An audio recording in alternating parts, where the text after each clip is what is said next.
Welcome back, ladies and gentlemen, to another episode of Off the Iron. It's the Goodwin boys, Adam and Evan, coming at you this time. We finally have our remote podcast setup going. Yeah, finally got it figured out. Yeah, it's definitely going to be a bit of a trial by fire here as we kind of work out the kinks, but happy to be back. It's been a while. Yeah, it's been a long while. Yeah. So what's happened in the last 3 months? Anything interesting or? Yeah, the world has pretty much fallen apart. Yeah, pretty much. I mean, trend in that direction, that's for sure. One thing we should point out, if you hear a little squeak going, sorry, I have a squeaky chair. Haven't been able to fix that at the home studio here yet, so we're just gonna have to deal with it, or I'm gonna have to sit extremely still. Yes. Try not to get too excited. So welcome back, ladies and gentlemen. It's been a long time, as we said. We actually have some concrete hockey news finally, which we'll be discussing today, as we're set to see some pretty something we've never seen before. Yeah, there you go.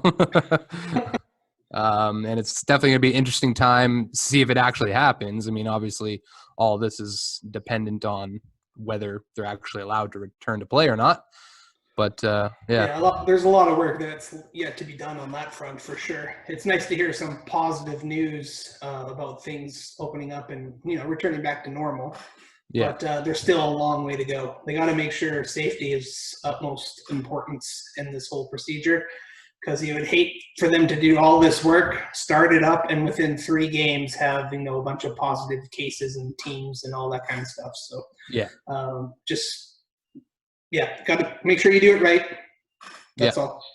For sure. Should we run down what we're going to talk about quickly? Absolutely. All right. So you can tell Adam and I are a little bit out of practice. Haven't done this for 2.5 months. But we're just going to kind of shoot the shit a little bit for the first 3 or 4 minutes here. Yeah. Get to update you guys on all things that have happened in our lives and with the podcast here over the last 2.5 months. Then we're gonna jump right into the new proposed. I guess it's not proposed anymore. It's been officially launched, the 2014 playoff format, and share some opinion there and run down what it's all about and what we're looking forward to. Then we want to talk about Jack Eichel's comments in Buffalo. It's not a good time to be a Buffalo Sabre right now. So absolutely not. Adam's got a few comments on that. And if we have time, we're going to go over some of the award winners, because the regular season is now officially over. And I guess that means our hockey pool is also officially over. I admit I have not checked that hockey pool in over 3 months. So it'll be interesting to see what happens there. But we might save that for next episode, because new format actually we're announcing. We're with these remote podcasts, Adam and I obviously don't live in the same location. So we're going to try and do these remote podcasts a little more frequently than how we were recording in the past. And which means we're probably going to shorten the duration of each of these podcasts. Hopefully keep it, half an hour to 45 minutes instead of the 2-hour rambling sessions that we were known for. Yeah, a little bit more concise going forward. And we'll also be putting out some video content too. We're recording this podcast for the first time too. So we'll see. First time using Zoom. Yeah, through Zoom. Yeah, exactly. So we'll see how it goes. So stay tuned for some video content on our social media channels as well. Yes. But with that, how's your life been the last 2.5 months? Update everyone. Well, I guess you could say I was deemed as an essential worker because I do work in a restaurant/catering company. We're not doing catering events as of right now, obviously. We're starting to pick up a few more now that there's that 50-person gathering limit. There's some small weddings, like 10 to 15 people, that some people are doing, but haven't started them yet. But yeah, I've still been going in 6 days a week, and it's been okay. We haven't seen much drop off in our lunch business anyway. Yeah, you guys have been doing takeout through the whole thing, right? So yeah, and we are in the industrial area where a lot of construction workers and stuff work, so we get them quite a bit. Well, that's good. Yeah. So, any other news? What's that growing on your top lip? Yeah, I know, eh? The Some, things isolation will make you do, eh? yeah, some quarantine mustache going on there. Yeah, Nice actually, I just duster. trimmed it. It was much longer, like hanging down, like into my mouth, like Oh, over the lip, and it was just driving me crazy. So I had to trim her down a little bit. you channeling your inner Sam Bennett and your inner Lanny Oh yeah, McDonald? no, I can't hold a candle to them. They're much better than mine. I got this like little weak, thin pencil mustache going. Nice. Looks like I brushed it on. Looks like a Mr. Potato Head mustache. Yeah, and it's and nowhere near yours. Yours is full on Grizzly Adams.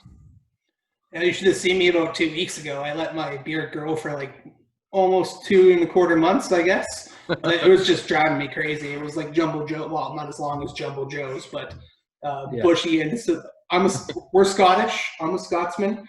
Yeah. I can grow a mutton chops like no one's business. So it was growing sideways instead of down. So I had to cut it. It was driving me crazy, or trim it down. You're not looking as haggard as Elliot Friedman though. Have you seen him these days?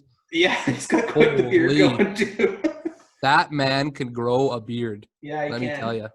But man, was it ugly when he was growing that mustache out from November. It's just so thick. Like, man. He's got like the gray goatee going too around the dark colored beard as well, which I wasn't expecting for sure. And speaking of facial hair, have you seen Dylan Dubé?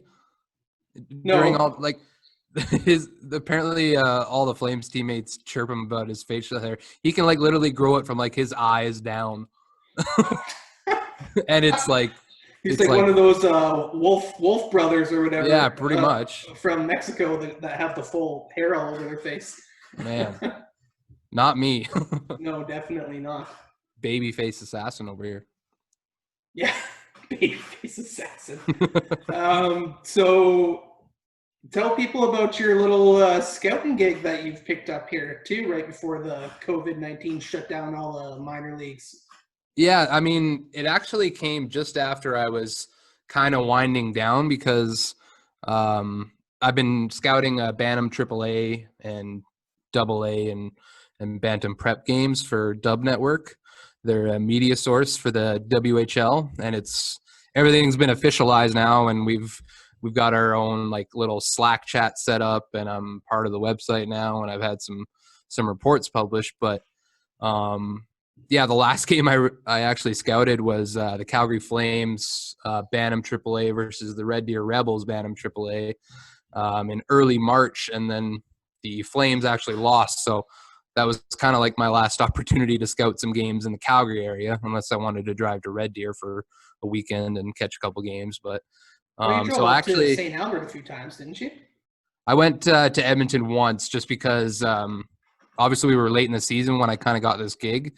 So there was lots of players from Edmonton area, like Lloydminster and stuff, and they were also fairly highly touted for this year's draft. So I went up there for one day and caught a game between Leduc and Lloydminster, and then a game in South Edmonton. So that was as far as I went.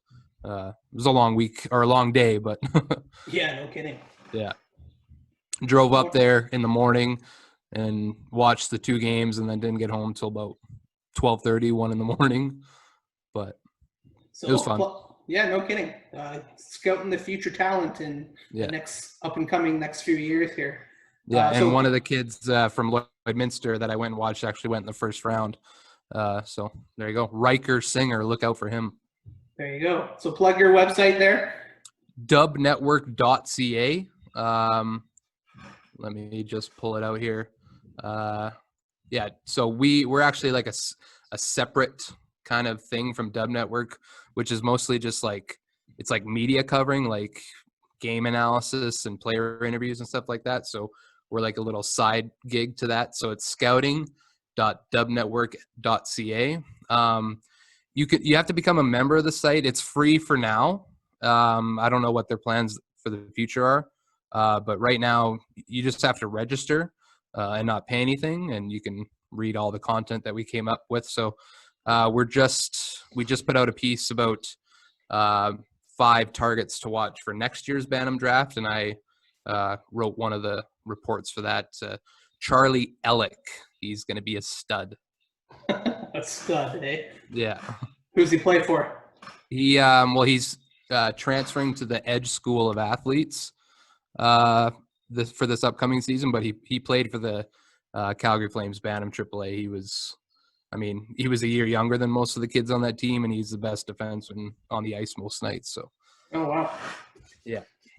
Right on. So stay tuned for that for Adam. He's going to be, when things get back to somewhat normal, I don't think they'll ever go back to the way that they were. Yeah. There'll be some content coming from Adam on the Dub Network. So yes. That's pretty cool. You've always wanted to do that. So got your foot in the door. And I've been seeing lots of like actual WHL scouts like for teams at these games too. So trying to get my foot in the door and hand out some business cards. I had to use Vistaprint to make my own business cards. I'll give everyone a little preview. Here we go. Look how official I look in this bad boy. Nice. Scout/contributor. Very nice. That was my mugshot from when I worked at Vivint Smart Home. There you go. That was my ID badge photo. And now you have a duster, so your picture's out of date. Yeah, I know. I didn't have the duster when I was scouting, though. It was just kind of born from this isolation. So yeah, well, I hear you. Yeah. All right, well, right on. Just before we move on to you, there was also one other development. I caved and I bought another Xbox because I was just getting so bored of watching Netflix shows. I had to. You can only watch so much Netflix and so many old sports reruns. Yeah, I know. So I got a little sick of that and then started playing some Xbox. So nice. Yeah. Well, it's been kind of cool to watch some of those old games, though. I know, like, growing up for us, our dad was a huge Flames fan, and of course, 1989 Cup was a big event in our family. We've got all the, well, I wouldn't want to say DVDs, but let's be honest, they're VHSs. Yeah. That's how old it was, of the championship year in review and all those, special things that they put out when the team wins the Stanley Cup that we used to watch on a weekly basis as kids, along with the good old Rock'em Sock'em, Rock'em Sock'em videos. Those are good back in the day.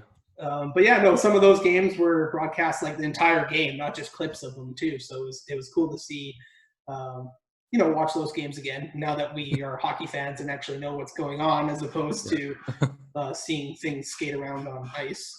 Seeing how much has changed, not only with the game, but like the broadcasting style and the commentating style. It's a little different back then. Yeah, definitely. The clutching and grabbing is insane in those old games. God, it's like, how did they even skate around? I have no idea. You can practically almost bear hug someone and bring them to the ground. Anyways. Yeah, so, where were we? Xbox, right? Yeah. And okay. Also, what have you been doing in the last 3 months? Give us the rundown on the life of Evan Goodwin. Well, for me, to be honest, life didn't change all that much. For most of my friends and yourself, that, well, maybe the podcast listeners don't know, but Adam and I are actually huge introverts. We don't like to be around a lot of people. So working from home has been fantastic in that regard. Yeah. I've got a full office set up here in the basement, so it was an easy transition for me. Mm-hmm. I've been very busy at work. I've been supporting some of the emergency operations centers for Strathcona County. Yeah. With various reporting things and IT things. That's what I do for a living outside of this podcast, IT consultant. It's been very busy.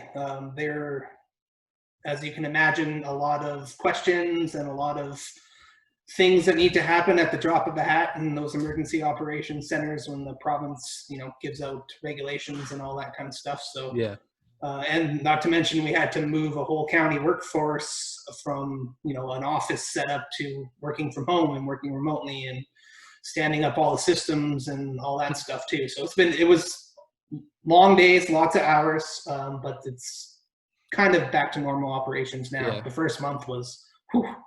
Yeah, that's another reason why we didn't do a podcast the first month. I was way too busy. I was working 10-hour days kind of thing. Yeah.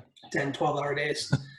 But yeah, and I guess big news on the family front too. I'm going to be a dad.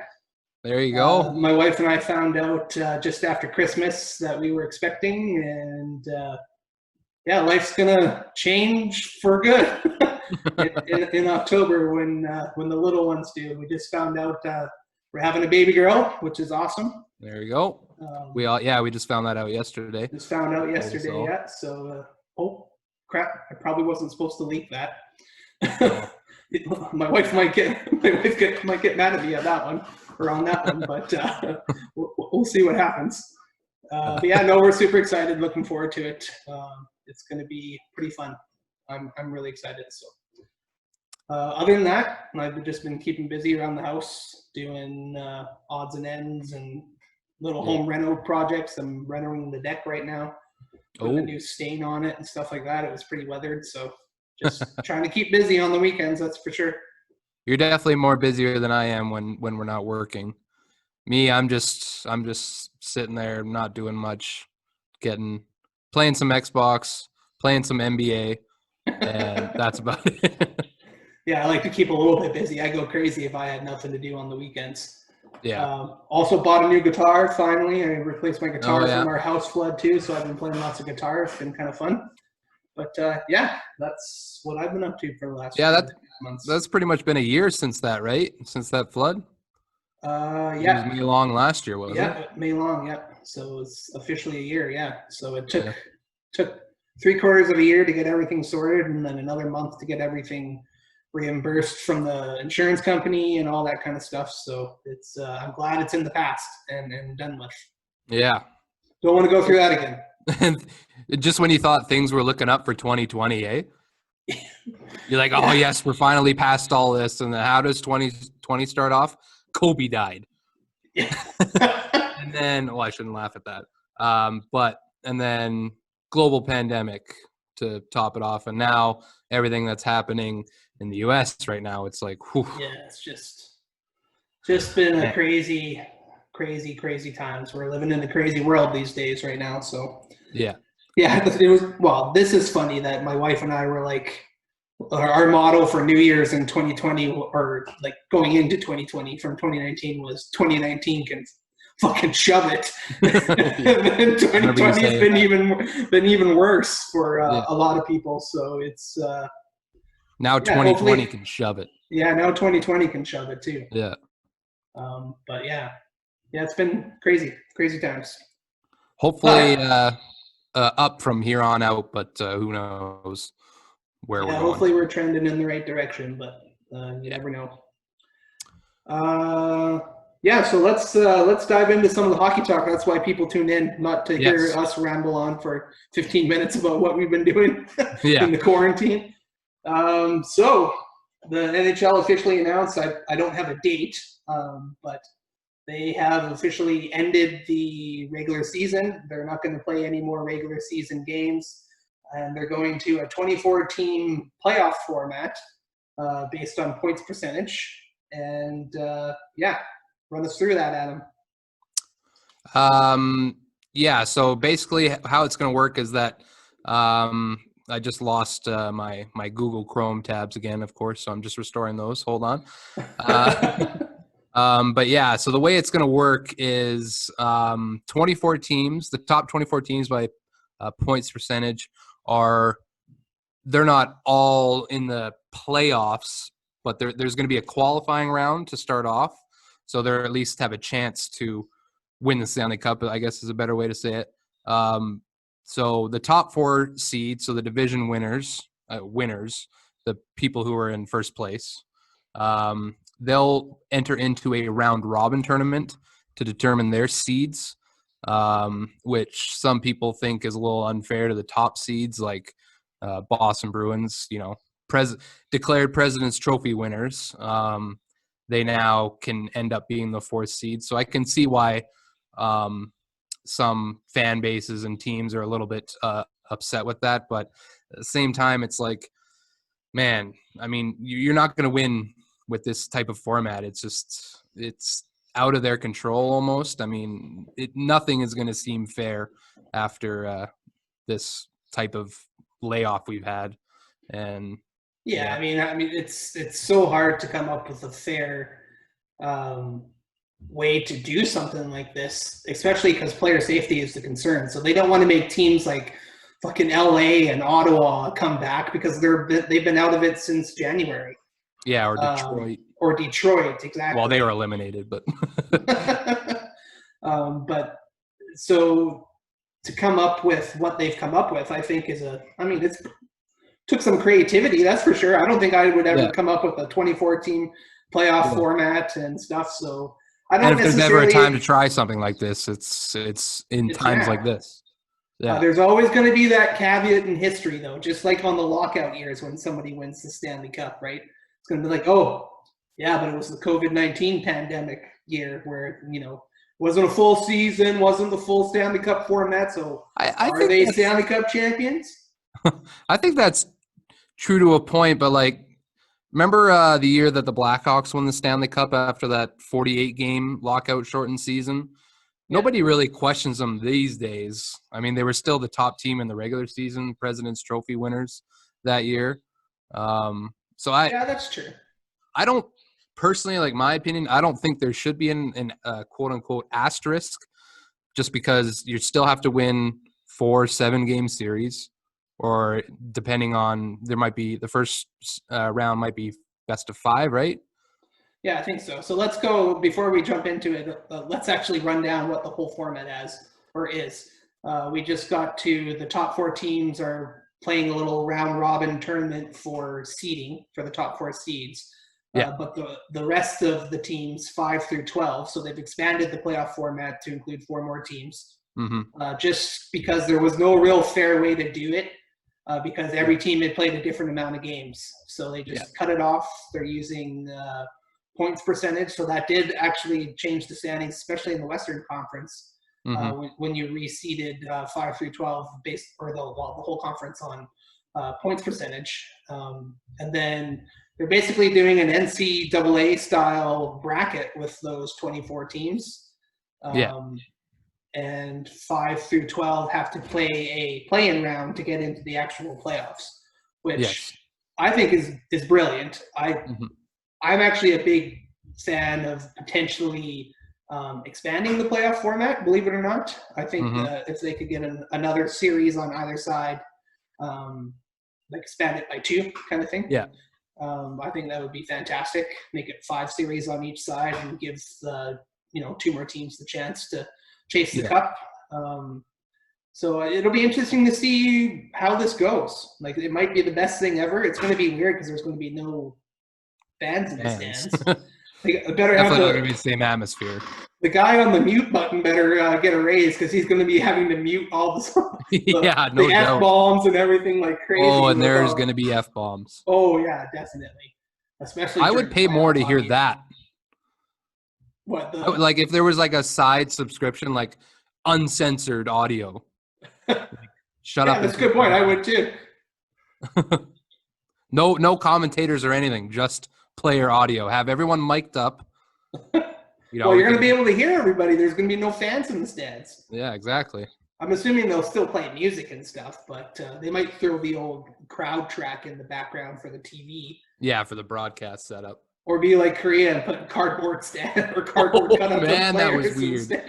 That is so weird. Yeah, they're all just not moving at all. Yeah, it's weird.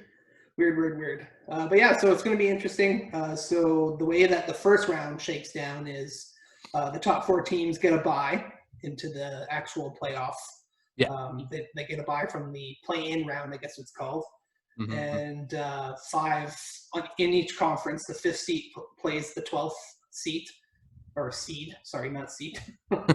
6 plays 11, 7 plays 10, and then 8 and 9 play. And then it's kind of those teams, I'm assuming will get it's a bracket, I guess. So they'll finish where they finish, and then they'll match up based on how the round robin of the top 4 teams go. So it's a little complicated, but it does make sense once you wrap your head around it. So yeah, do you want to run down some of the matchups that we're going to see? I'm most excited for some of these matchups. I think it's me going to too. be excellent matchups that we didn't think we were going to get. And I'm happy to see certain teams still playing that I think were fun to watch, even though they weren't really into the playoff picture until like recently, until like just before the shutdown. Like teams like the New York Rangers, like I like this in the Eastern Conference here. The matchups go number 5 Pittsburgh against number 12 Montreal. Hold on, just go through the top 4. So who the top 4 teams that played a round robin? Are the Boston Bruins, Tampa Bay Lightning, Washington Capitals, and Philadelphia Flyers. So they'll have I assume it'll kind of be like a Memorial Cup setup where they play each other once and then that sort of determines the seeding. Yeah. But I would assume so. There's more details to come on all this stuff, of course. Yeah. And then Adam and I aren't claiming to know everything, but and then the qualifying round matchups. So like I said, number 5 Pittsburgh versus number 12 Montreal, number 6 Carolina versus number 11 New York Rangers. That's going to be a good series. I want to watch that one. Number 7 New York Islanders versus number 10 Florida Panthers, and then number 8 Toronto Maple Leafs versus number 9 Columbus Blue Jackets. I'm going to say don't sleep on Columbus. I think Columbus might go quite far in the playoffs because they are actually healthy now. That's one caveat about this. Yeah. Every team has had 3 months off, and the long-term injuries that would have affected the entire playoffs, most of them have had time to heal and are good to go now. So there's still a few that are out long-term. It's like the injury situation is crazy because like Dougie Hamilton will probably be available now. Seth Jones, I'm sure I'm missing others. Mikko Rantanen, I know, was injured in Colorado. And I know we're a hockey podcast, but it actually has a huge ramification in the NBA playoffs if they return to a playoff format. Kevin Durant, who, if you guys remember, tore his Achilles in the finals last year, was deemed no way he's coming back this year. It's going to be well over a year. But by the time they return to play, it'll be like 14 months since he did it. So all of a sudden, he's one of the top players in the world, shakes up the entire playoff, kind of format. It's interesting. And it's weird times. But I think that Maple Leafs Columbus matchup is going to be awesome hockey to not high power teams, one high power team and one, I would say, overachieving team this year. Yeah. Defensive team. Yep. And again, will likely come down to goaltending because we know a hot goaltender can easily steal, especially a 5-game series. So the first playoff round, they're assuming is going to be 5 games. So a hot goalie can definitely steal you a 5-game series for sure. I'm excited for all these matchups. I didn't expect to see Montreal in the playoffs, so Pittsburgh against Montreal is going to be a good matchup too. Unfortunately, I think that's the one that's kind of caused the most controversy about Montreal being in the playoffs as opposed to some other teams. But I mean, Montreal is one of the biggest markets for the NHL. I mean, it makes sense business wise to have them in. As far as like competition wise, it's like should they really be there? But it's not going to be perfect in this. Their record definitely says they shouldn't be there, but it is what it is. There's another kind of, it's not really a controversy, but the status of Max Domi on whether he'll play in the playoffs or not too, because as I'm sure some of you know, but if you don't, Max Domi is a type 1 diabetic. He's had diabetes and been dealing with it all his life, which also puts him at a very high risk for complications should he contract COVID-19. So I know I read a news article and saw an interview too that the team doctor is leaning towards not giving him clearance to play just because of the elevated risk. So there's pros and cons with that approach too, but again, you got to side with player safety, I think, in all these things. So I'm sure he would want to play. He'll want to play for sure, but he's taking a pretty big risk if he does. For sure. Interesting note there. And I agree with you. Carolina and New York is going to be a barn burner, especially with both teams being healthy. Yeah, just with how hot the Rangers were, like coming down the stretch, like, you know, there was a while there where they were like out of it. Like at the trade deadline, it's like, they're not going to make it. But, you know, fast forward a couple weeks and they were just 2 points behind Columbus for the second wild card. So it's like, can't really just eliminate them. I mean, they're a high-powered offensive team that gives up a lot of chances. So they'll be fun to watch in this sort of scenario. Absolutely, yeah. They rode the back of Panarin back into the playoff picture, or the playoff hunt anyways. Who I believe personally should be a Hart candidate this year. Yeah, I would agree with him. He's definitely put that team on his back for sure. And then there's the Carolina. Like, we haven't really had a chance to see how the big moves they made at the trade deadline have affected their team. I know. So we missed out 12 games, right? So that feels like 6 years ago when they acquired Vincent Trocheck. Yeah, that was a huge move at the deadline. So yeah, it's going to be interesting for sure. And then we have the Islanders and the Panthers. That could be a barn burner too. Yeah. I mean, New York doesn't score a lot of goals and doesn't get too many offensive chances. So that should be good for Florida because they give up way too many. Yeah. But New York's going to have their hands full with Florida's offense, I tell you, especially if they get on a roll. Yeah, definitely. And I'm looking forward because that's also a rematch of when the last time Florida was in the playoffs. Obviously, the rosters are very different now. The main one being John Tavares is no longer an Islander. But, yeah, he was the one who eliminated the Panthers. So there's still some parts of those teams that are from that series. So it'll be fun to watch that way and sort of reignite a little bit of passion. And that'll be fun. See if the break did Sergei Bobrovsky any good. Yeah, poor Sergei. Hopefully he's not in the vodka-induced coma. Yeah. The only reason I say that is I've heard rumors he likes to drink. So, yeah. And being Russian, it doesn't surprise me. He was trending in the right direction. He was getting hot for Florida. Yeah, he was getting better down the stretch there. Yeah, certainly we knew he would have to catch fire at some point if the Panthers were even going to make the playoffs. But now that they've secured their way into this format, if Bobrovsky can get hot just like any other goalie, so yeah, it'll be fun to watch him.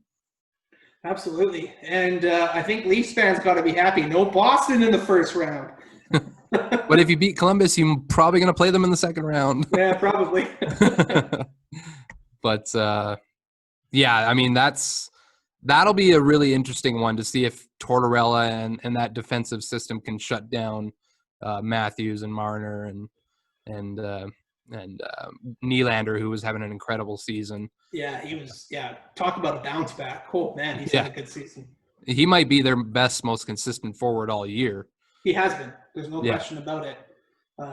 Matthews is a raw scoring talent, but he does have his peaks and valleys for sure. Mm-hmm. He'll go, 10, 12 games. Well, maybe not quite that long, but 8 games without getting the point or whatever. And Nylander definitely has been consistent all year long for sure for them. Even Tavares had a peak and valley season this year too. Yeah, and it was kind of hard for Tavares because, like, he lit it up his first year there. Like, he's come close to scoring 50, but he almost got there last year in his first season with Toronto. And it's kind of hard to maintain that every year. He kind of like raised the bar probably too high for himself, especially being on the wrong side of 30 now. It's might be a steady decline from that first season, but yeah. As much as it pains me to say it, we talked about 3 of their 4 players, and we left out the best player out of all 4 of them, Mitch Marner. We didn't even talk about him. Man, they're good. Yeah, I know. It's up front, anyways. Yeah. Their back end is well documented at this point. Yeah. Yeah. Okay. Well, I think that's enough of the East. Let's come out to the West, where it's best, as I say. Yes, definitely. Definitely where we like to focus on. So I'll just run down the matchups, and then Adam, I'll throw it to you to give me your thoughts. Okay. So top 4 seeds who are getting a bye through to the next round. So they don't play in the play-in rounds. Are number 1 seed is St. Louis, no shock there. Number 2 is Colorado, the Avs. Number 3 are the Golden Knights, and number 4 are the Dallas Stars, who's snuck in there. I know they're having a good year. They're riding Ben Bishop again. Mm-hmm. But I did not know they were a top 4 seed. I was a little bit shocked by that. But once they again, definitely bounced back from that rough start they had. Definitely. They had a really rough start.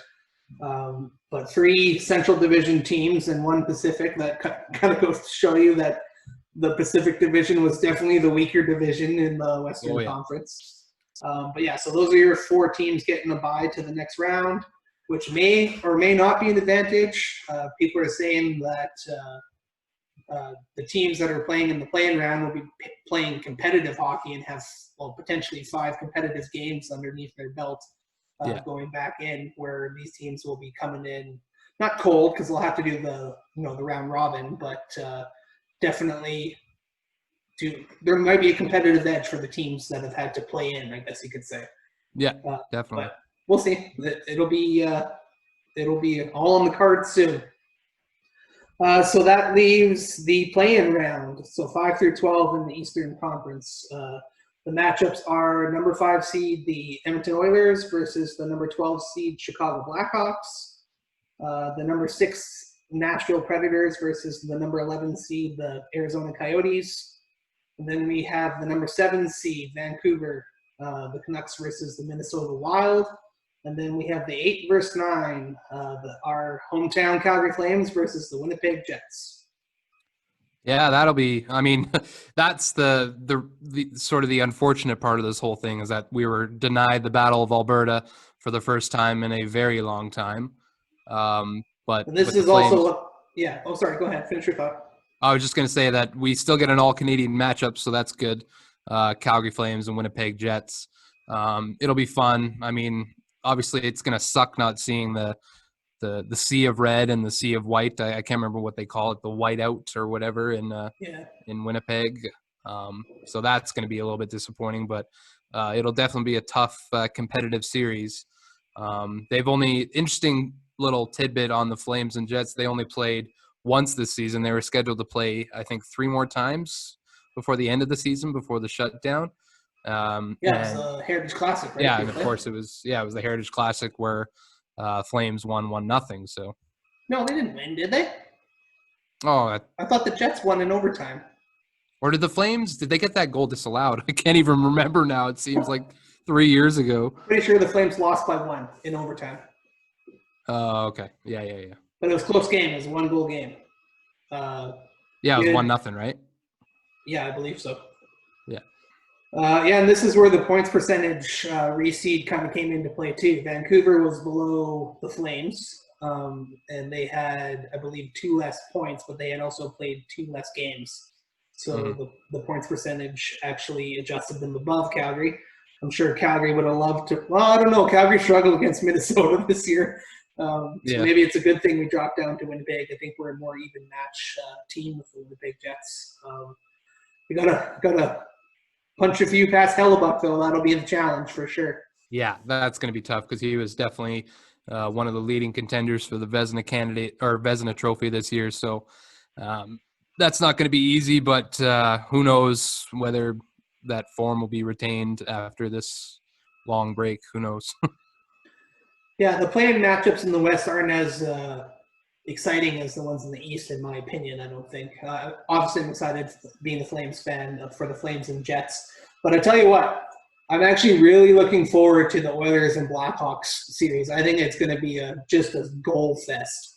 Yeah, me too. And, there was certainly fans from every team kind of complaining, but there's definitely a lot of Oilers fans that are a little chapped that they have to face the Blackhawks.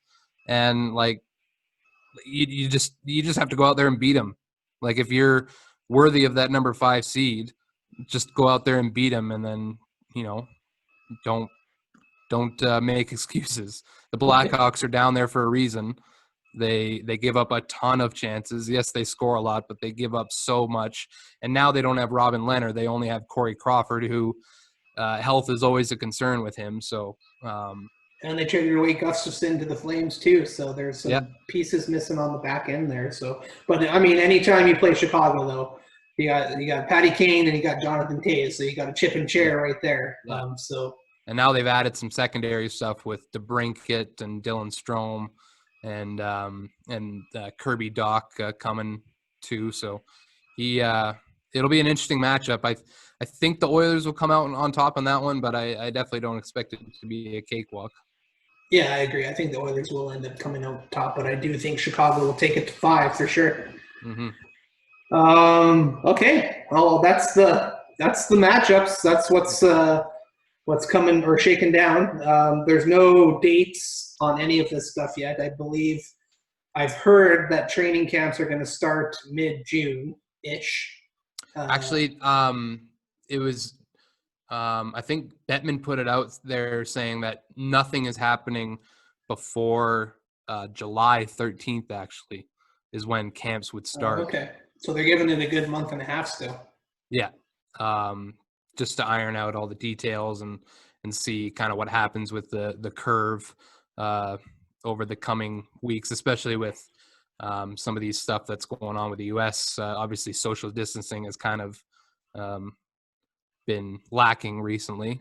Yeah, not on the top of everyone's mind, that's for sure. Yeah, it's going to be a logistical nightmare to have 24 teams in hub cities and isolate them from each other and only allow them to interact when they're on the ice, plus test them twice a day is what I heard they're going to do.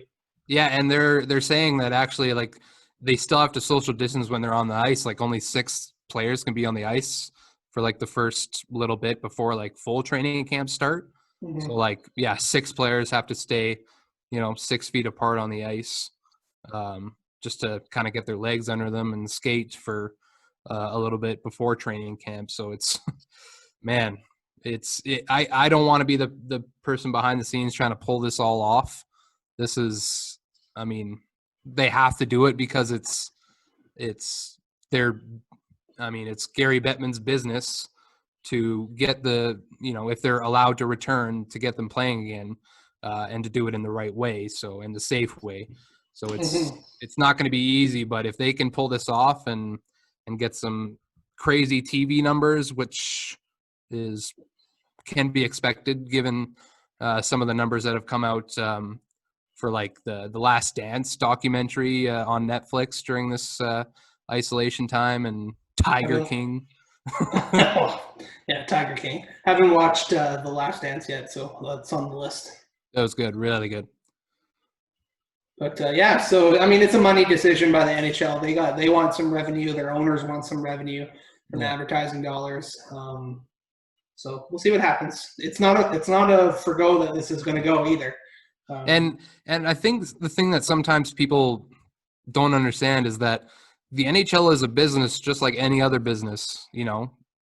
Businesses are trying to find a way to start up and make money again, as long as they're allowed to. Like, 50% occupancy in Alberta bars and restaurants right now.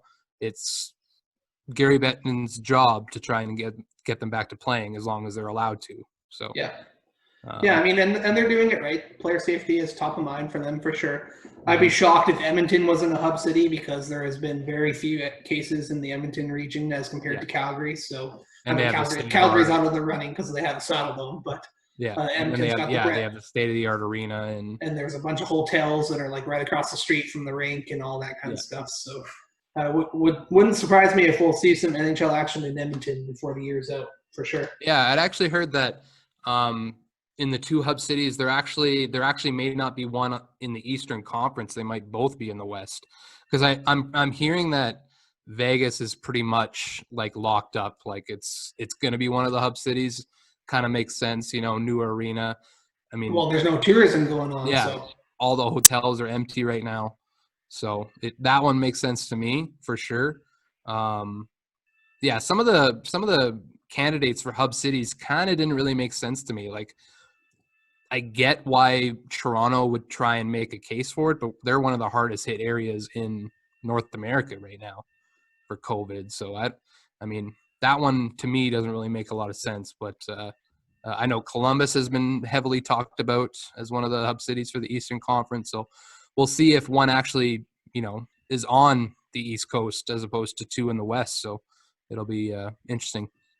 Yeah, I think you can pretty much scratch Minneapolis, St. Paul off that with everything going on there right now. Yeah, so definitely. That's one less hub city candidates that likely. I mean, I don't want to touch on what's going on in the States right now because, to be honest, I can't really comment on it because it doesn't really affect me, other than, of course, the obvious.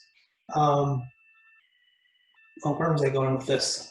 Sorry, had to collect my thoughts there for a second.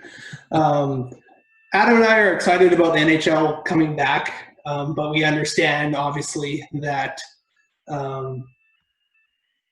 there's far bigger things going on in the world than sports right now. Yeah. Honestly, we're just excited because we have something to talk about for a change and some positive news and some positive energy. So that's what we're trying to convey in this podcast. Obviously, we have some changes that still need to happen in various parts of the world, especially down south. It's time to wake up, people. But yeah, I don't want to bring the mood down with that kind of thing. But just wanted to reiterate that we are aware of everything that's going on right now. We're not just turning a blind eye. Yes, we're trying to shed a positive light and spread some positivity. That was one of my main reasons for figuring out how to do this Zoom thing, which surprisingly, Zoom's easy to use, but recording two different people so that they sound good with different systems and mixing boards and microphones and phones and laptops is not as easy as you think it is. So, but it's been good. So I just wanted to put that out there. Yeah. And I echo everything you just said. So. Yeah. And with that, we're at 45 minutes. So if we're going to hold true to our shortened format here, I think we should probably sign off and leave the rest for our next episode. Yeah. Maybe just touch for 30 seconds on Jack Eichel. Came out with some comments today, or not today, but a couple days ago, just voicing his frustration, being fed up with losing, which, I mean, is not totally surprising with how bad it's been in Buffalo. Haven't made the playoffs in 10 years, and he's been there for 5 now. So apparently, the management and the first or the front office kind of took it well. Ralph Kruger especially, saying, we get that you're mad now, but let's work towards a solution now. So it's interesting to see what happens with Jack Eichel in the off season. If it does, culminate in a trade away from Buffalo, or if he gives them 1 or 2 more seasons, it's definitely a bit of he's kind of in the position that McDavid was kind of prior to this season or the season before, where it's how long is he going to wait to ask out?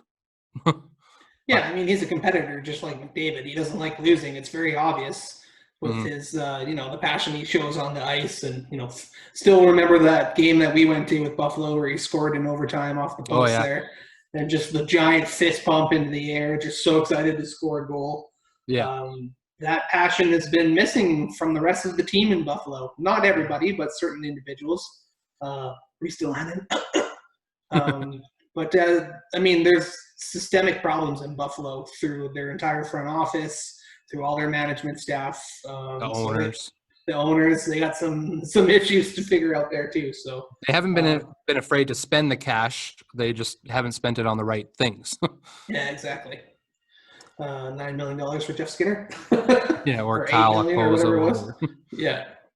But and then I think quickly, just with the regular season having officially being ended, obviously some awards were handed out, and Leon Draisaitl wins his first Hart Trophy. Or sorry, not Hart, Art Ross. I always seem to get those two mixed up, but so he takes his first career Art Ross Trophy was the runaway winner. I think he was at least 15 points clear of everyone else. So congratulations to Leon. He'll certainly be in the Hart to talk to, and should be, especially with that McDavid injury where he was out for a bit there. So yeah. And Ovechkin and Pasternak are sharing the Rocket Richard. Interesting. They both tied with Yeah. goals. Yeah, I remember that happened with Iginla back in, I think it was 2004. He shared it with Kovalchuk and Rick Nash. They all had 41 goals. Oh, yeah, that's right. Yeah. So co-winners of the Rocket Richard. So that's certainly not something you see every year. Yeah, definitely. Well, we'll go through all the award winners and everything next episode in some more detail. I'll give some stats, all that kind of stuff. Yeah. But I think we should probably sign off. Definitely. It's been fun to get back at it, and even if it's in a different way than we're used to doing it, but this will be the norm going forward. So I think the only thing that kind of threw me off a little bit during this whole thing was there's like just a split-second delay as opposed to whether you were like live. Of course. Video conferencing. Yeah, which is to be expected, of course, but something to sort of work out in the coming episodes. So we'll figure it out. I think it went pretty smoothly. Yeah, not too bad. And with that, I think we'll sign off. Thanks for listening, everybody. Hopefully everyone's doing okay out there. It's trying times for sure, but try and stay positive, keep your head out of the sand, and move forward, I guess. That's all we can say. Definitely. Keep your head up. All right, cue the music.